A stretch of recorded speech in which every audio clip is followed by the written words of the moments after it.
Price Lord. ஆண்டவராகிய இயேசு கிறிஸ்துவின் நாமத்திலே உங்களை அன்போடு வாழ்த்துகிறேன். மீண்டும் ஒரு ஆசீர்வதிக்கப்பட்ட நாளுக்குள்ளே கர்த்தர் நம்மை கொண்டு வந்திருக்கிறார்.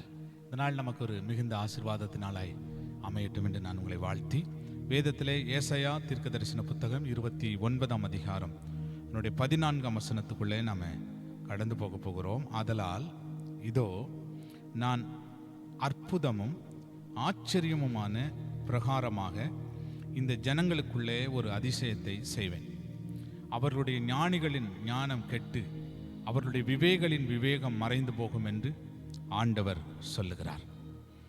நம்முடைய ஆண்டவர் அற்புதமும் ஆச்சரியமுமான பிரகாரமாய் ஒரு அதிசயத்தை உங்களுக்குள்ளே விளங்க பண்ணுவேன், அதிசயத்தை செய்வேன் என்று கர்த்தர் சொல்லுகிறார்.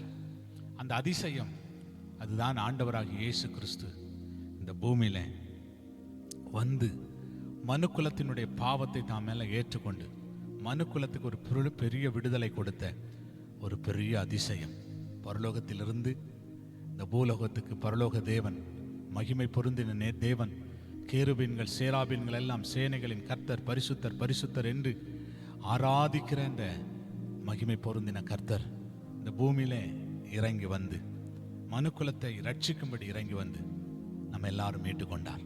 அது ஒரு பெரிய அதிசயம், ஒரு பெரிய அதிசயம்.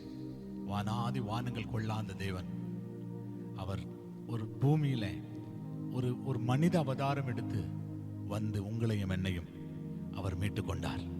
அந்த அதிசயத்தினாலே இன்றைக்கு நம்முடைய வாழ்க்கையில மேன்மை அடைந்திருக்கிறோம். அந்த அதிசயத்தினாலே பவுல் கொரிந்தியருக்கு சொன்னது போல, ஞானிகளை வெட்கப்படுத்தும்படி பைத்தியமான உங்களையும் என்னையும் ஆண்டவர் தெரிந்து கொண்டார். இது ஒரு பெரிய அதிசயம். நம்ம எல்லாம் சொல்லுவோம், ஆண்டவரே நீர் என்னை தெரிந்து கொண்டீரப்பா, என்னை ரட்சித்திரே, எனக்காக இறங்கி வந்தீரே, அதற்காக நன்றி செலுத்துகிறோம். கிருபை தாங்கட்டும். இயேசுவின் நாமத்தில் வேண்டிக் கொள்கிறோம் நல்ல பிதா.